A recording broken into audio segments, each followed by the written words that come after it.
The Legislative Council of Ceylon was the legislative body of Ceylon established in 1833, along with the Executive Council of Ceylon, on the recommendations of the Colebrooke-Cameron Commission.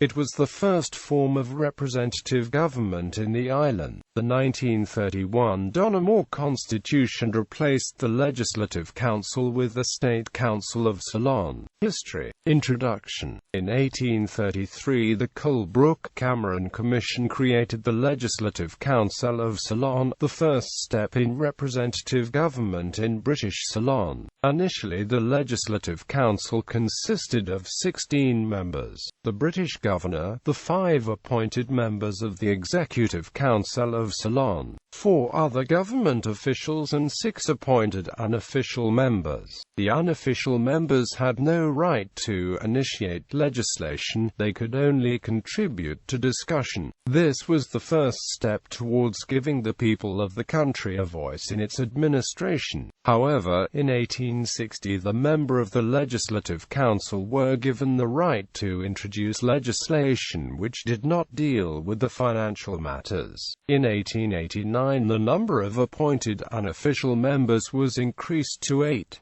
Mccallum Reforms. The Legislative Council was reformed in 1910 by the Mccallum Reforms. Membership was increased from 18 to 21, of which 11 were official and 10 were unofficial. Of the non-official members, 6 were appointed by the Governor and remaining 4 were elected. The most notable aspect of the Mccallum Reforms was the introduction of elected members. However, fewer than 3,000 people could vote, as the right to vote was based on education and assets held. One of the 4 elected non-official members was Mccallum Reforms.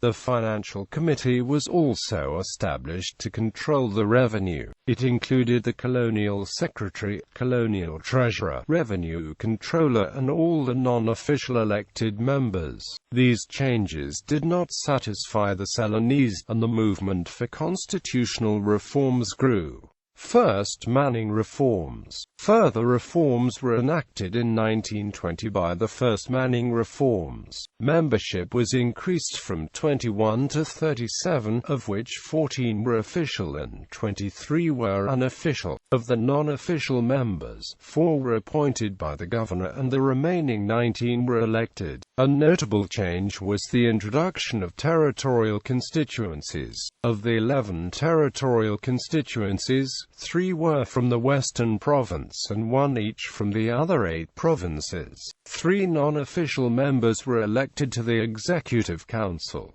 Yet again the Ceylonese were not satisfied and requested more change. Second Manning Reforms. The Second Manning Reforms of 1923 increased membership from 37 to 49, of which 12 were official and 37 were unofficial. Of the non-official members, 8 were appointed by the Governor and the remaining 29 were elected. The 23 territorial constituencies were distributed as follows: Central Province 2, Eastern Province 2, Northern Province 5, North Central Province 1, Northwestern Province 2, Sabaragamuwa Province 2, Southern Province 3, UVA Province 1, Western Province 5. The head of the Legislative Council had been the Governor, but the new reforms created the post of President of the Legislative Council, which was held by the Governor on a nominal basis, and the Vice President of the Legislative Council was elected, who was James Pearies.